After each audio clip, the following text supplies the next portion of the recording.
to cover. Let's jump right in. You've said that this book has taken you 10 years to write. Talk about what you were seeing 10 years ago. That would be 2014 when Barack Obama was still president, and nobody had any idea that an unhinged real estate tycoon could possibly become president of the United States. What were you seeing in 2014 that provided the foundation for this book? Yeah, it's a great question because I was sort of trying to remember and I read the original proposal to try to remind myself. So what is happening at that point is that I'm beginning to notice that politics is getting kind of crazy and seems to be breaking from the familiar patterns of the past. So I was looking at the Tea Party, which was this strange grassroots roots movement of incredible intensity that was taking over the Republican Party or taking over a part of the Republican Party and particularly the base.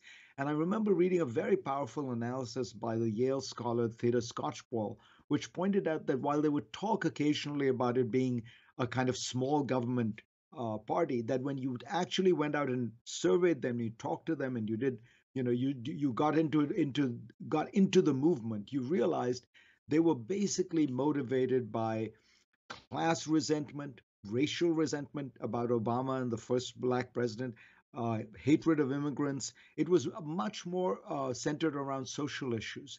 I remember noticing that by 2014, you really could get a good sense of this, that Obama was breaking a historical pattern which had existed for really ever since we had polling, which was that people's views of the economy would tend to be somewhat correlated to the actual strength of the economy and then very tightly correlated with presidential approval ratings. But the economy had recovered under Obama better than any other major economy since the global financial crisis. And yet his approval ratings didn't move much. The stock market triples under Obama's presidency, and his approval ratings don't reflect that reality. So I'm looking at all this, and I remember reading a lecture that Tony Blair gave, in which he talked about how we were moving away from the politics of left versus right to a politics of open versus closed, meaning openness, globalization, immigration, open markets, open technology platforms, to closed protectionism, anti-immigration, all that kind of thing.